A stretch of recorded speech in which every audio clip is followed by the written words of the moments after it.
Just do a share.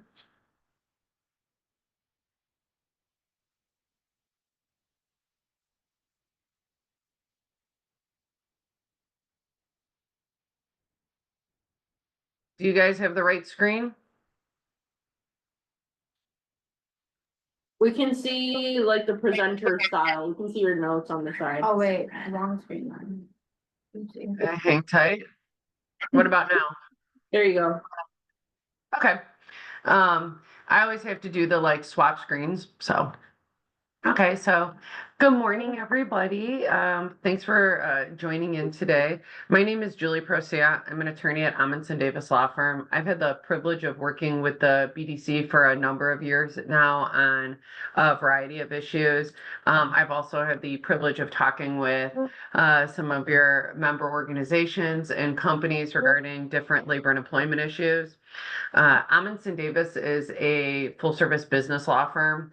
We're located in 5 states in the Midwest, but we have national clients and a national relationship. I'm in the labor and employment group. So I do both labor and employment, like employee related issues, as well as a lot of nonprofit corporate type of work, like board trainings, ethics trainings, things like that. Kind of goes with my bent.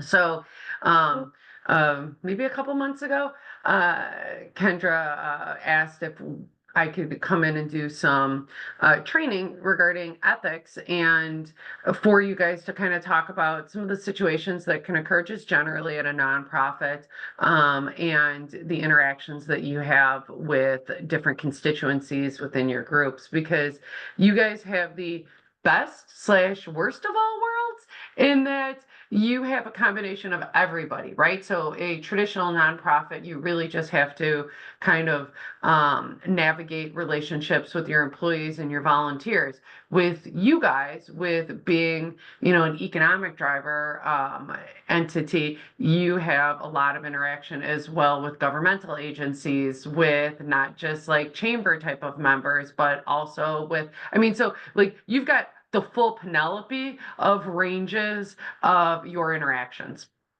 So I'm going to go through today and do a little bit of kind of general ethics training and ethics discussions. And then afterwards, we're being recorded so that we could utilize this for other employees who either couldn't be here or who are hired later on. But afterwards, we'll shut it off.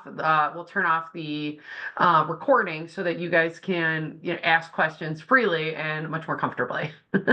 So we'll start. So I'd like to start out with, not that you don't know what type of entity that you are, but just, kind of starting out from that foundational basis is that, because you are the public-private partnership, public-private entity, that's why you guys have not just the, like I said, volunteer type of issues, but a whole host of issues that come into play. Additionally, because of the public and private nature that you have, your fiduciary responsibility is much higher than other entities or organizations. If you're a private company, your fiduciary responsibility is to your board of directors, to your employees, to your shareholders, right? But because of the public-private nature, it's not just to your direct constituents, but because of the funding mechanism, it's also to the public at large. So it makes it so that, it's great in that you have a broader swath of individuals that you're working with, but it also makes it so it's a little more challenging because your actions tend to be a little more scrutinized than if it was a pure private entity, or if it was an entity that was a nonprofit that's really being scrutinized by that small level of constituency. When we're talking about ethics, what we're talking about today is kind of the principles or the morals that we have as an organization that guides the decisions that we make, the behavior that we make when we decide what we're going to say at an event, or what our action is going to be when somebody says, can you give me this information? And what we want to ensure is that not just that we are acting in an ethical manner and means, but that our actions are perceived to be acting in ethical manner and means. That everything because of that higher level of scrutiny, right? And so that everything that we're doing is with integrity. And we're accountable, not just because of that public-private nature that we have, not just to our supervisor, but also to other entities and to the public at large and the public's trust. It is super easy, and I don't need to tell you guys this, but it is super easy to lose trust. It is incredibly hard to build it back up, right? And so why are ethics important in nonprofits in general, but with the BDC in particular?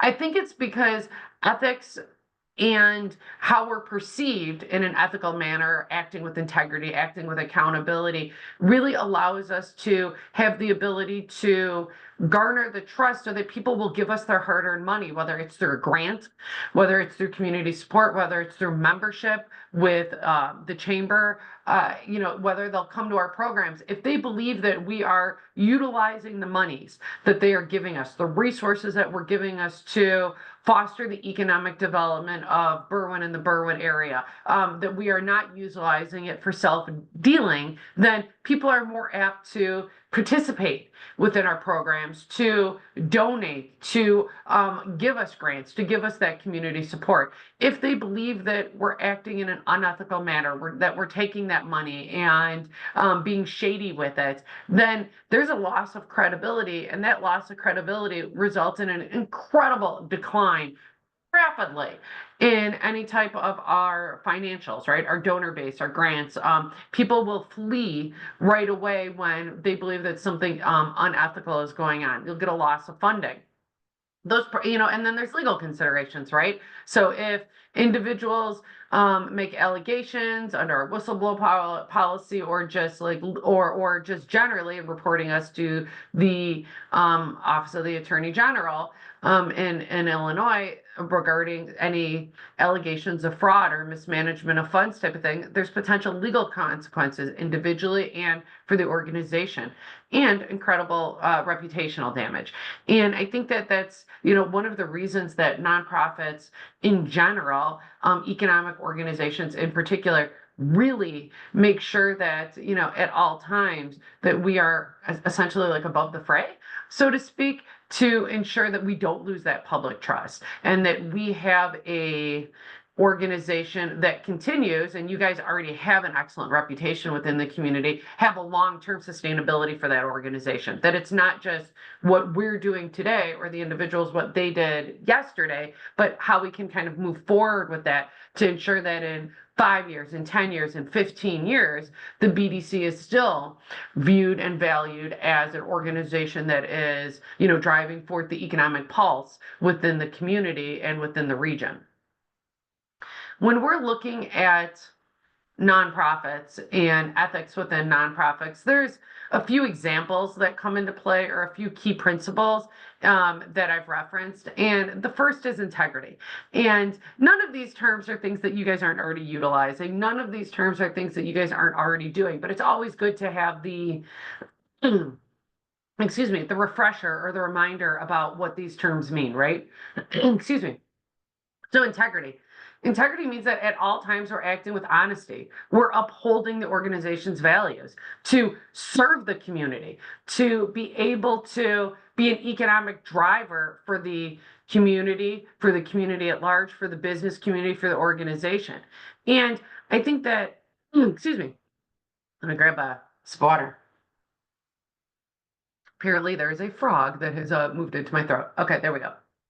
So, this comes into play all the time. We are always faced with ethical conundrums and scenarios where people are trying to utilize our position within the organization to better their familial business, to better their business, to better their economic advantage, right? So, we just have to be aware that there are times when there will be a conflict of interest, but that while we're working and performing work for the BDC, that at all times we uphold the organization's values and we act with integrity, right? So we act on behalf of the BDC. So what are kind of some examples of this? Like you are in charge of sponsorship for an event, for the chamber, and you have latitude as to how much you're charging for the sponsorship, because of different package deals. And of course you do, right? So like if they're just doing this one off, the sponsorship might be $5,000, but if they're also going to do the series, then we might cut it for this amount. And so we have to make sure that what we're doing is, if it's for somebody who's a friend or a family member, that would be the same or similar deal if we would do it for somebody who we didn't know. And, and so that it's either actually or not perceived as something that would be unethical, so that we are acting at all point in times and the best benefit of the organization, that we're not like essentially like cutting somebody a break because they're family or friends versus that of a random business where we didn't have any personal or familial relationship to. And we have to make sure that we're accountable. And that means that, taking steps to ensure that our actions that we perform while we're working on behalf of the BDC are transparent, that we are articulating clearly and concisely, that our financials are not muddled, that our financials are list what we've spent money on, what our funding is going to, that we post them if that's something that we normally do, that we distribute them in a means and manner when it's applicable, and when it's and when we should distribute them in a means and manner that is accessible so that people can read it. I was actually just talking to one of my clients yesterday, and it wasn't, they weren't a nonprofit, but they're an entity with shareholders, and the CEO was talking to me about how the CFO, is distributing the financials to the shareholders in a way that really hides what's going on, muddling it in like, well, these are the potential opportunities. And although not technically illegal with how they're doing it, is not transparent. And we want to make sure that at all times we are acting in a transparent manner. Now, that doesn't mean that we go out and we tell everybody the confidential information of the organization, right? But that we're not, that we're not completely rearranging how we're doing our financials and hiding things so that it doesn't show the actual events that are going on, right? So when we're talking about ethics, nonprofits, principles, I think there's also a principle of fairness and equity. And when we're talking about fairness and equity in this light, it's in impartiality of how we're making our decisions. And this goes back to the example I gave as well with the chamber member, and when we're looking at sponsorship. And, we want to make sure that it's fair, and that we are making sure that when we're giving opportunities, whether it's a grant opportunity, whether it's a sponsorship opportunity, that we're not favoring certain individuals. We're not going back to individuals and giving them the first opportunity to do something because of the preference for them, political, familial, personal relationship. I'm not saying that you don't go back to the well to get the people to sponsor and have a first opportunity to sponsor because they're the ones who have done the, top $25,000 sponsorship for this event in the past. That's not what I'm saying. I'm also not saying that we don't give preferential treatment to individuals who are our members or within the community, within the Berwyn city or region. I'm not saying that, but like that's totally different. But I'm saying that you can't give the sponsorship opportunity first to, if there's only one, your family business over other individuals because you're trying to block out other entities that are competing. Confidentiality, and I talked about this a little bit before, is that with any nonprofit, whether it's donor information, grant information. Your audio's kind of going really dim. Ooh, okay. There you are. Now you're back. Okay. Let me know if it does it again. That's so weird. How am I now? It was down a little. Yeah, keep talking. Interesting. Okay. How's it going now? Is it still going well, or is it going down again? I think it's good. Okay. That's so weird because it's off of my computer audio. It should not be able to do that. Let me know if it goes down again and I'll switch it over. Okay, thank you. Perfect. Okay, so for confidentiality, when we're talking about confidentiality, we're talking about confidentiality not just of information from our members or from individuals who are within the organization who are giving money to the organization, but I'm also talking about information and confidential information regarding our financials, confidential information regarding our employees, right? We don't want to, as an organization, give information regarding our employees' medical situations, our employees' personal situations. You know, we want to make sure that we keep information confidential within the organization. You know, obviously there's some, because of the public-private nature of the organization, some information that is open to the public, but there's also times when there's essentially a moratorium on information until, you know, a later date. And we need to make sure that that information remains confidential until it can be released. Again, you know, when we're talking about this, you know, the other component of it is stewardship. And because of the nature of the organization, we need to ensure that we're managing resources responsibly. And kind of the example that I give with that is that in an organization, you know, we need to make sure that our funds are going directly to do expenses rather than administrative costs. This is the example that you see all the time on like GuideStar and everything like that, where it's talking about, you know, where are our funds going for an organization. In our case, it's that we need to make sure that we're doing things like if we're bidding out a contract for an event, that we're looking to not just the most qualified candidate, most qualified location, but also taking into effect cost. Now, that does not mean that we always have to go with the lowest bidder, because you have to have good qualifications. You have to make sure that the individual or the entity that you're utilizing has the ability to effectively present the program, host the event, whatever it is. But you also have to make sure that you're managing your resources responsibly. Doesn't mean you have to go to 80,000 stores to make sure that you get the correct, you know, the lowest price because you've burned, you know, $50 in gas to save $2 type of thing, which was like totally what my grandmother used to do. But it means that we're responsible with how we're managing our resources, that we're making sure that we're not just, you know, frivolously spending money. And last but absolutely not least, I think it's an ethical practice to be able to treat everybody with dignity and respect.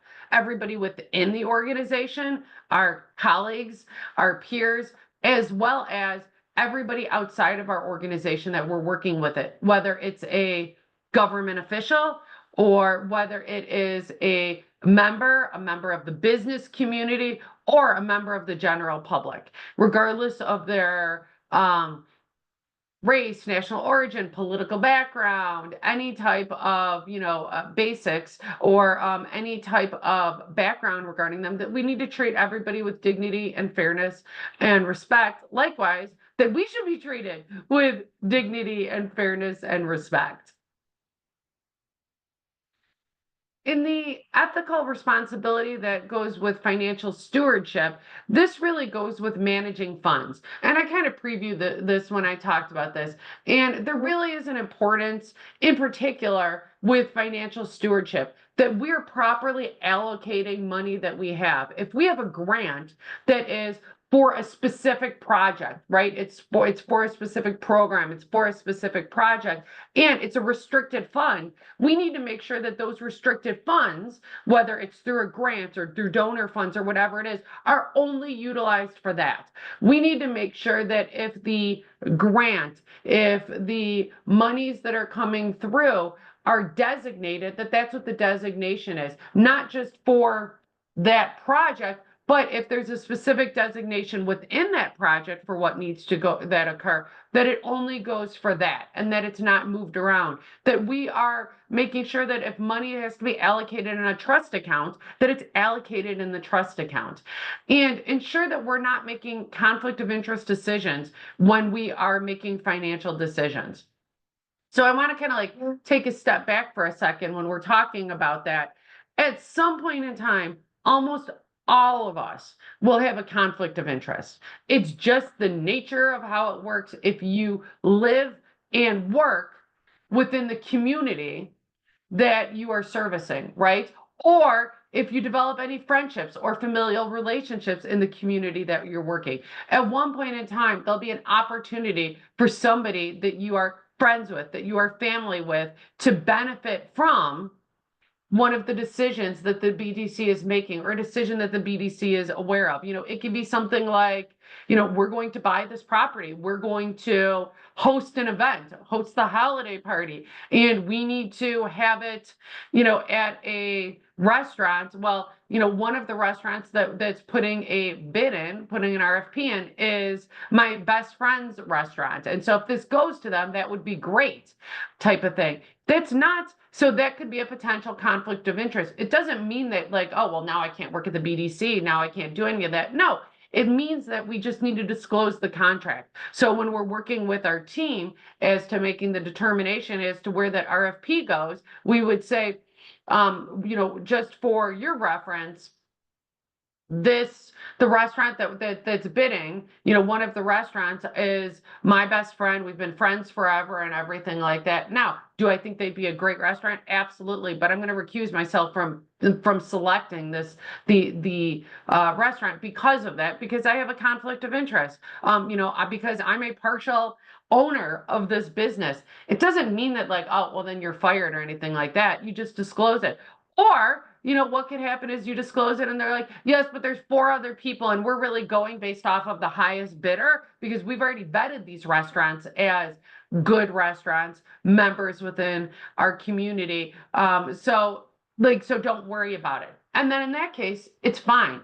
The key for financial responsibility, for ethical responsibility, for conflicts of interest is to disclose it. It doesn't mean that we are, relegated to not performing our job, or relegated to, not voting on something, relegated to, not working at the entity. Oftentimes it's just a matter of everybody has to be aware of, or everybody being your supervisor and then making that determination, be aware of the potential conflict of interest exists in that financial decision. And then, either recusing yourself or taking alternative steps, if the conflict of interest exists. I tend to say that for any type of conflict of interest, it's better to err on the side, particularly in entities like the BDC where it's public-private, err on the side of caution and disclose the potential conflict, whether it's real or perceived, and then we can make a determination what to do with it, as opposed to, well, I wasn't quite sure if it was or wasn't, so I didn't say anything.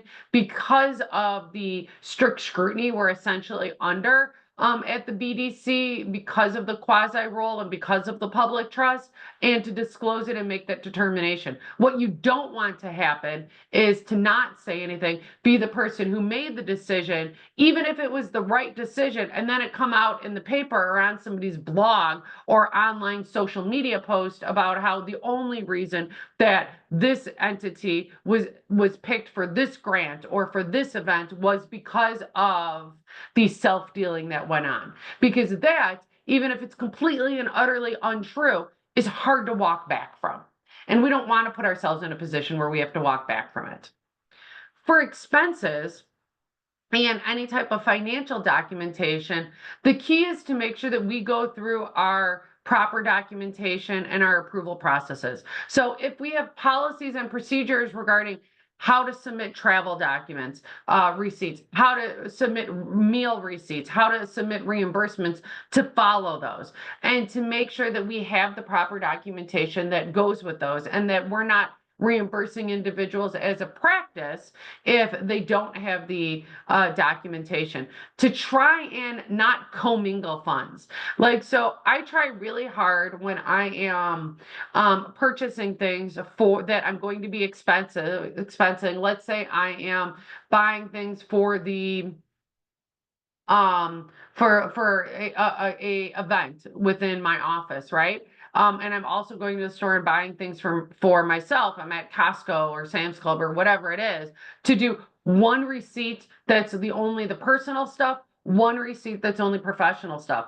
last week. Last week I was at a conference that I was speaking at in San Diego, and when I had them print out the receipt, I had them print out one that was just my hotel room, which is what my firm was paying for and what was getting expense to the client, and one separate one that was meals and drinks, because I didn't want my firm to have to pay for the fact that I had a martini that night, you know, in the bar with a couple of colleagues. Like that was separate and distinct. It makes it a lot easier to do that, so that it's not commingled and that there's no accident that occurs. So that it's not like, well, I accidentally also included my pretzel bites on this when it wasn't actually for the pretzel bites.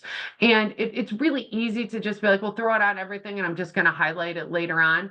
And it's just easy to make a mistake on that. So like, I highly recommend that you don't commingle the receipts when you're looking at things for the personal and the professional, because it's super easy to make the mistake when you're doing it.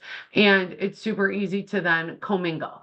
And we want to make sure that at all times it's not that. I have seen multiple individuals get in trouble for that, and you know, have to effectuate disciplinary actions and terminations for that when, you know, it's commingled and it's not necessarily by accident that that has occurred. And one of the other things is to make sure that if you're using a company credit card, an organizational credit card, and I don't know if you guys do so or not, to make sure that it's only for the professional expenses and not for the personal expenses. And if you see it going on, that you let them know that, you know, this was accidental and I'll reimburse it. Like oftentimes what like I will recommend for people is, if you're not going to have to use that credit card, the work-related credit card, because it's only for business travel, then don't keep it in your wallet when you're not traveling, because it's super easy if it's the same, you know, color and look as your travel, like your personal, you know, if the Discover card looks exactly like your Discover card, it's super easy then to inadvertently charge it, and then you wouldn't even know that you were charging things, because you're not necessarily the one who's getting that that receipt, right? Because it would be going straight to the business organization, and then later on it's like, but why did you charge, you know, $50 worth of gas type of thing? And you don't want to be in that position to have to do that. So I mean, I kind of just take things like that off the board. For confidentiality and data protection, it's not just that we are not going out and discussing, which is true, by the way. It's not just that we're going out and discussing confidential information regarding the BDC within the community, but it's also that we're safeguarding the information, that we're making sure that we're doing things like data protection, that we're not keeping our confidential information regarding our you know, personal email addresses or personal home addresses, or you know, information regarding like whoever's, like, so sometimes we have celebrities, whether they're local or national, who are coming to town to speak within the community, and because of that we get their information regarding their travel plans or anything like that. Not keeping that out in public domain, making sure that we have passcodes on our phones, to factor authentication when required, that we're not keeping things out, that if we are working at home that day, that our information isn't spread out all over, so that if somebody comes in the house, you know, if our kid is going to have their 10 friends over after soccer practice, that they're not looking through it and seeing that information. And some of the best practices that, you know, we see for handling confidential information are to do things like limiting who has the confidential information. You know, 10 people don't need to have it if they're not working on the project. Not everybody needs to know all the information within an organization. I think that confidential information should be limited to individuals who need to know that information and should know that information. Secure storage. Use password protected systems. Send information through, you know, secure egress files or secure encrypted files. Don't send it through your Yahoo or your Google email address. For the love of all that is holy, I think that ChatGPT and different AI programs are fabulous. Do not get me wrong. I think that we are doing ourselves a disservice if we're not learning how to use that. That is absolutely fine. But unless you have a self-contained system, a self-contained AI platform, do not put confidential information in ChatGPT or any of the other AI programs that are not self-contained when you're trying to spit out a document, because that goes up in the cloud and that is gone forever. You can't claw that back, that information. That's utilized as the basis for constructing the answers to questions later on. So, like, you could use it well, let me rephrase that. Depending upon what your internal policies and procedures say regarding using it. But if you are using it, use it without including confidential information in it. Use it without including the names of, the individuals or the grants that are confidential and private. Use it in in a setting in which if it went out to the public, that you were utilizing it with these names and confidential information, finances, things like that, that would be something that, like, if you're going to be concerned if the public finds out that you did it, don't do it, type of thing. That's kind of what I'm trying to say with that. For secure storage, again, you guys have individuals who are coming in and out of your organization, or who have the potential for coming in and out of the organization. Don't leave confidential information out at the front desk or where people can see it. After board meetings, we pick up packets. We make sure that it's not left at, if we're doing it in a traveling board meeting, or if we're doing it in a traveling meeting to different businesses, that we're not left out so that other individuals can see it. If a document is confidential and it can be destroyed under your record and retention policies, then it should be destroyed. It does nobody any good whatsoever. I'm telling you this as your lawyer. It does nobody any good whatsoever to be a pack rat and save things through the end of time if you're not required to. Follow your retention and your record retention policies and procedures. Like, when we are doing investigations and because of a claim or allegation or lawsuit that arises, once we get a notification from the other side that there's a lawsuit, they put a litigation hold on it. And the litigation hold means that anything that's in the possession at that time can't be shredded or can't be destroyed. We want to make sure that when discovery comes along, that we could say, nope, we only kept those records for 3 years, as opposed to like, well, let me show you the records 30 years ago where we were actually engaging inappropriately in this behavior. So follow your record and retention procedures and policies. Shred and securely get rid of sensitive documents when they're no longer needed, which means don't just send it in the recycle bin to have anybody pick it up. Make sure that we have within our policies, our procedures, and our contracts, data sharing procedures. It's not just what we're doing, but what our vendors are doing with our confidential information. And that's something like whoever is, on the team who's reviewing contracts, to make sure that that information that is going across, whether it's through our copy machines or whatever, that information isn't being stored. How is that information being recorded, and what are they doing to ensure that there's no security or cybersecurity leaks or violations? Training, which is exactly what we're doing right now, regarding not just ethics, but regarding confidentiality policies and procedures. What do we make sure that we do if there is a breach, if there is a concern that's raised? What do we need to do? How do we need to report it? What are our policies? What are our procedures? And these are things that, oftentimes we don't necessarily have in place until we do something like this. And then it's like, what do we do if there's a cybersecurity breach? Like, do we have cybersecurity insurance? What would we do if our systems were compromised? What would we do with our data? How would we impact that? How would that impact us? And that's when we start having the conversations, if we already haven't had them. So, whistleblower. And as a not-for-profit, in particular not-for-profit that's in that quasi space, it's really important that we have means and manners to report if there's a concern within the organization. And, if there's a concern within the report, that something's going on, whether somebody is misusing grant funds, whether they are allocating those funds improperly or incorrectly, where they're utilizing BDC monies for personal expenses, where they are double dealing or giving individuals preferential treatment in grants, in sponsorship, in social media posts because of a potential familial, personal relationship, we need to have somebody to talk to about that. Right?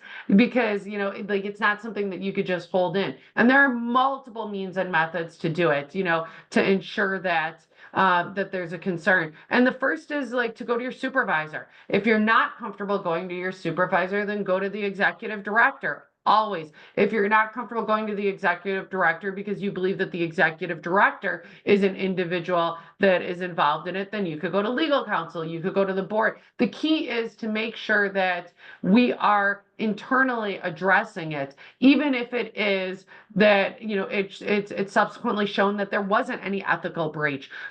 We want to make sure that we are always engaging in the highest level of integrity. And that means that if you have concerns regarding fraud, financial mismanagement, harassment, discrimination, any type of violation, that you let us know so we can correct it.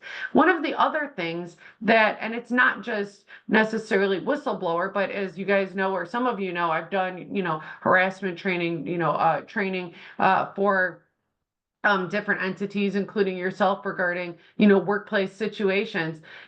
The BDC cares what's going on with its employees. Otherwise, it wouldn't do trainings like this. It wouldn't have, discussions to make sure that it is a relationship and where individuals feel comfortable. They feel comfortable talking to Dave. They feel comfortable talking to everybody within the organization about things that are bothering them. And I'm not talking that it's like we're a family, because again, this is your business. You might be very friendly with individuals, but still, this is your business. But I'm talking about, I feel like I'm in a place where if I talk, I'm going to be treated with dignity and respect. I feel like I'm in a place where if I say that I'm concerned about something, that they'll take those allegations seriously. And this goes throughout, whether it is, reporting concerns regarding misconduct or anything else, that they want you to come forward and say, you know what, this could be right, this could be wrong, but like these numbers look a little off to me. Can you look at this?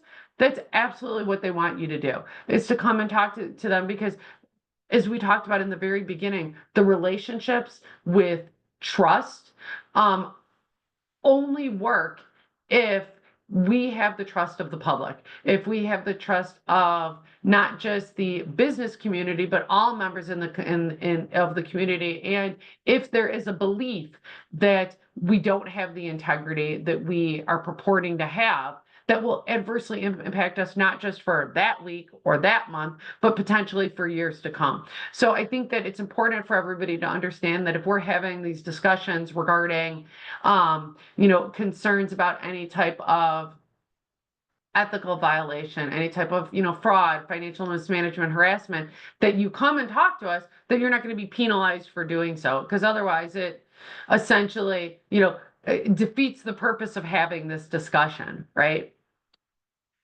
So what steps can we take when we're facing something that we consider an ethical dilemma? First, identify what it is. What's the issue? What is our concern with this issue? Is it that we're concerned that an individual is self-dealing? Is it that we're concerned that we're looking at these financial statements and they don't look correct? Is it a concern that an individual is submitting expenses that we believe are also personal? What's the issue that we're facing? Is it harassment? Is it discrimination? What is the ethical information that we're bringing? Gather the information that we can first. Now, I am not saying that each of us individually need to conduct a whole full speed investigation or anything like that, that we need to interview witnesses, that we need to go talk to the public. I am not saying that. We want to have the individual who is designated, or if they designate like an outside individual like myself or somebody else to do the investigation, for them to do the investigation. But I do think we should gather the relevant information before we go and say something to the executive director, to HR, to our supervisor. If we've got a concern that the expense report is wonky, to take a look at it and to take a look at it versus, what it historically is, or to take a look at it versus what was going on that month. To ask the individual, if it's our job to say, hey, I noticed that there's the expense here that looks personal. Is this? I didn't see a receipt for this. To ask them before we say, you know what, they didn't submit a receipt, they're trying to be shady. Well, maybe they didn't send a receipt and because they're like, oh, so when I went to the parking deck, I pressed receipt, the receipt didn't come out. That's why there isn't one in there. Okay. So there's an explanation for it. So first get the relevant information that is within your scope and job to get. Again, we don't need to be like, Inspector Clouseau type of thing and which I bet you nobody actually got that reference. Sad me.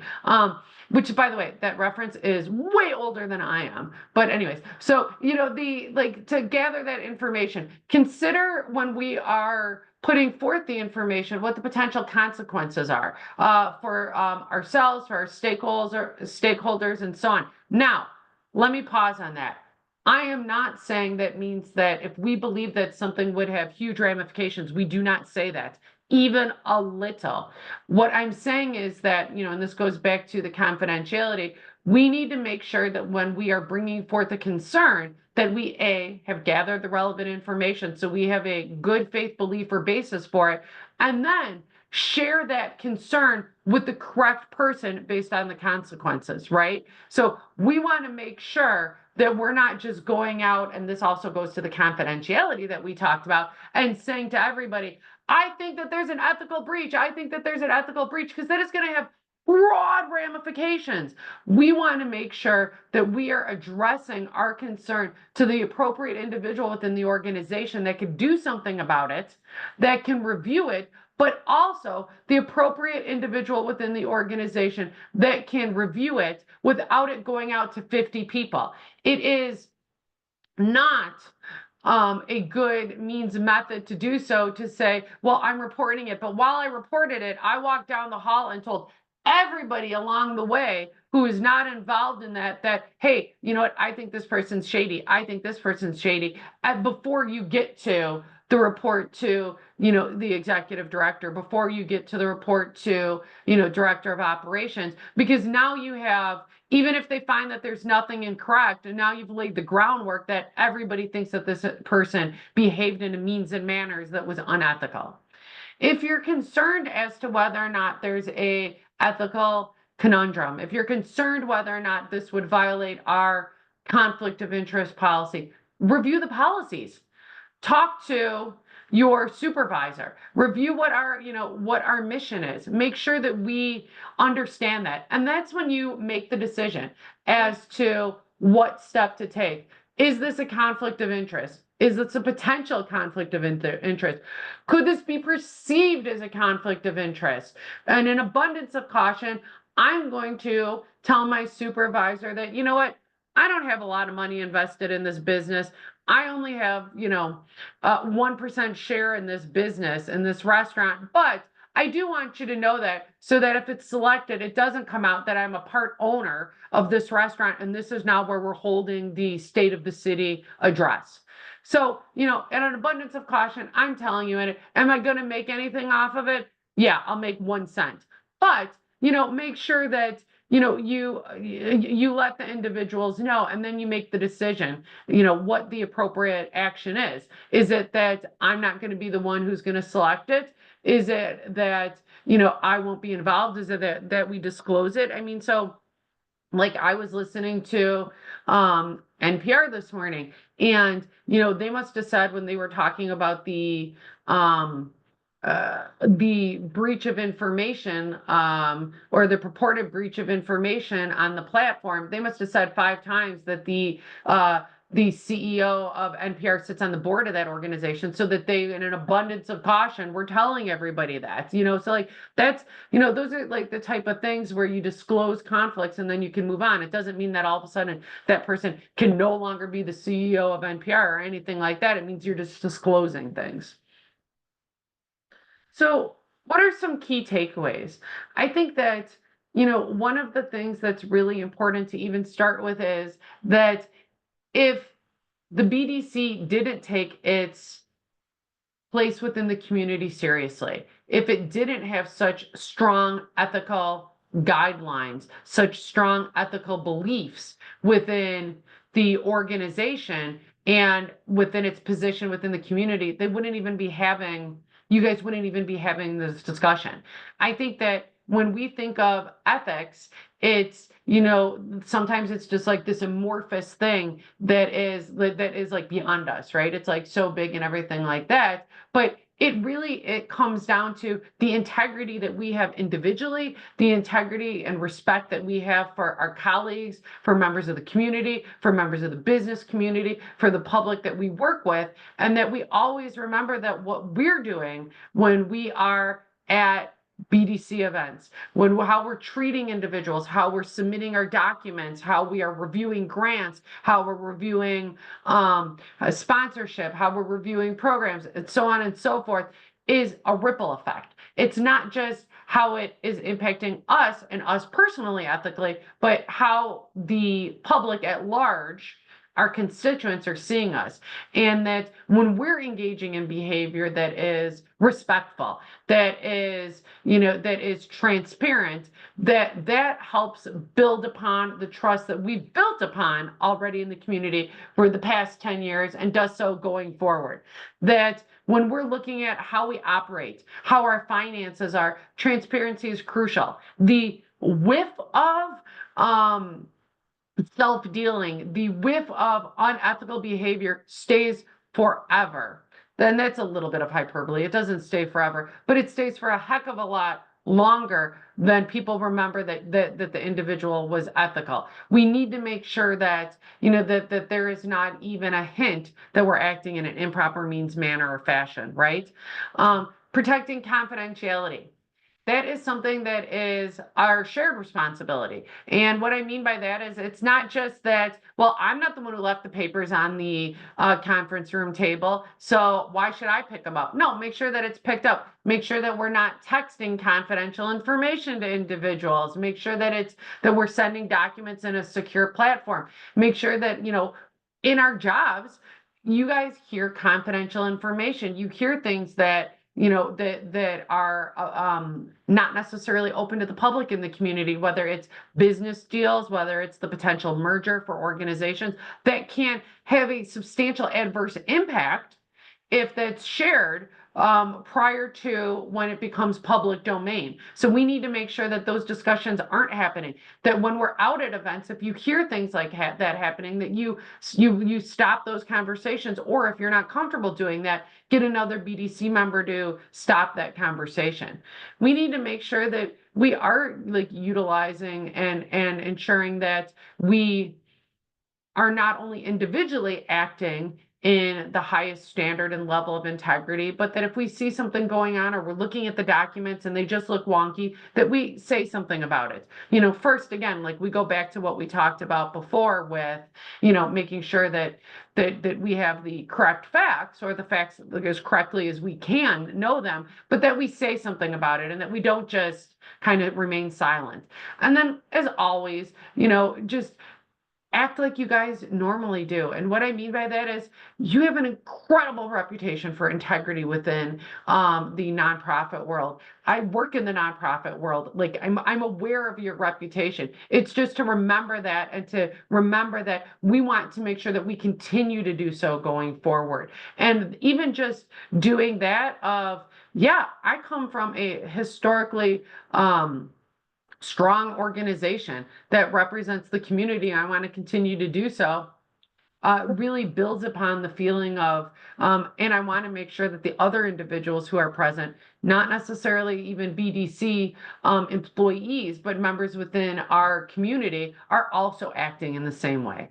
And that really kind of helps and sets the tone for what happens at events, what happens at different areas. So thank you very much for joining me. I'm hoping that, that we have a lot of questions and discussion at this point. At this point in time, I would, recommend that I will stop the share and we could stop the recording and then open it up for questions.